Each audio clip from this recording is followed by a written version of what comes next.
can I be really honest with you? There was a season not all that long ago that I would have podcasts playing on repeat all day long.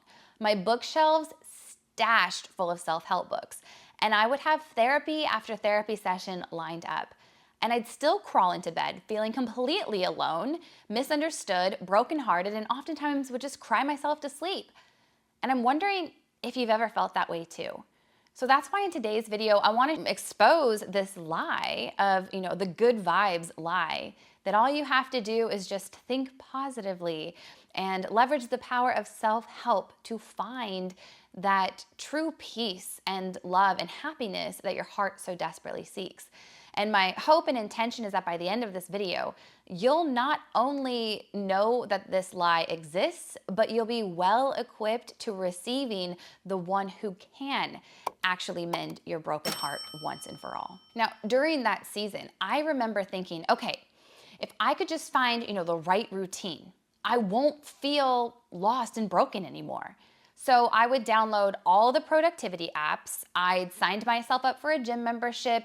I even bought one of those gratitude journals that gives you prompts and promises that it will rewire your brain for happiness. And for a little while, it felt like it was really working. I mean, I stayed busy, I stayed productive, I had my checklist. I'd even convinced myself that I was finally in control of my life. Then came the quiet moments. Folding laundry, driving, lying awake at night, and the loneliness hit harder than a ton of bricks. And it didn't matter how many tools I was trying. I could not shake this deep aching feeling of being unseen, unloved, disconnected. Now, maybe you've had some of those moments too.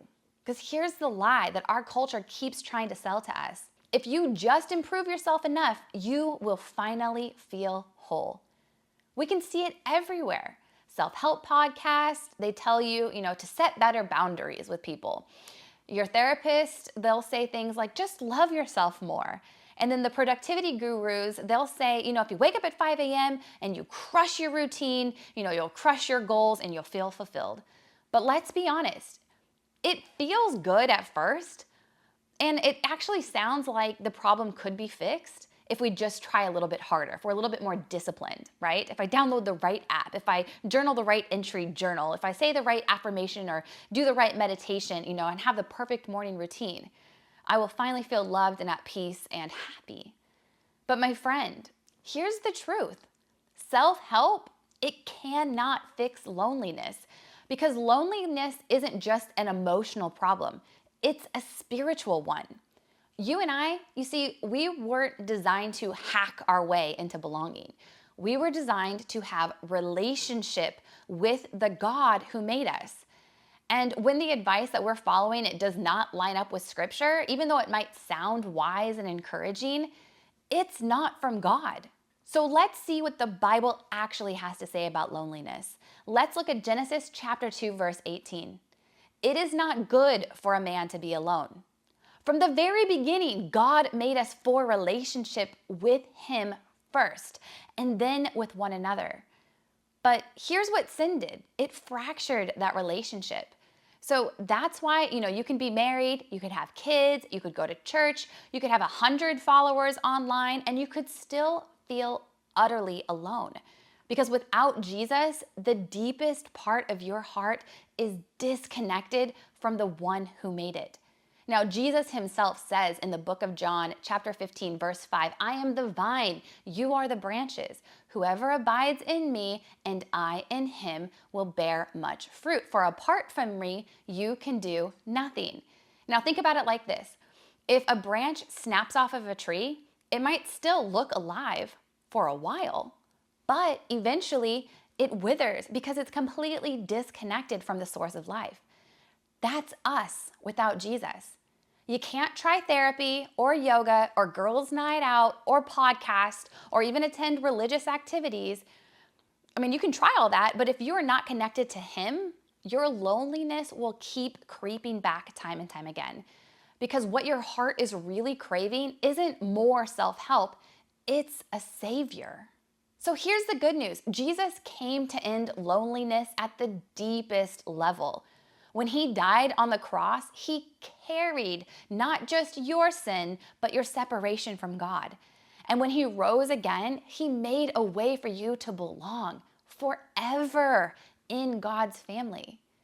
In the book of John, chapter 4, it says, I will not leave you as orphans. I will come to you. That's his promise.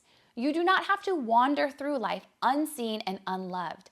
In Jesus, you are fully known, you are fully loved. And if today you're realizing that you have been chasing self-help, but you have never actually surrendered to Jesus, I want to invite you to do that right now. You can do it by just saying a simple prayer.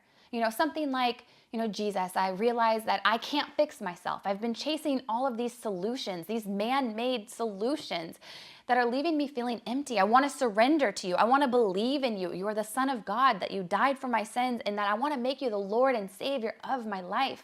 I want to be a part of your family. Please reveal yourself to me. Please help me to know that in the depths of my soul. In Jesus' name, amen. Now, if you did pray that prayer with me, let me know. Drop an emoji hand below. And if you are, still wrestling with this idea, don't worry. You're not alone. I've been there too. And that is exactly why I created our online community called the Narrow Pathfinders. It's a Christ-centered community where people like us can come together to expose more of these lies and to grow in biblical truth and ultimately find belonging that we've so been craving in Jesus. Because our guide as believers, it's not culture, it's the Word of God. And my friend, you belong here. Now, if this video hit home for you, please don't stop here, because loneliness is not the only lie that our culture has fed us. One of the biggest, well, it's this idea that all versions of Jesus are the same. So in the next video, I'm actually going to be exposing the spiritual lie about manifestation and why Christians specifically need to stop practicing this right now before it's too late. This is a video you absolutely won't want to miss. I will link it here and I'll meet you there.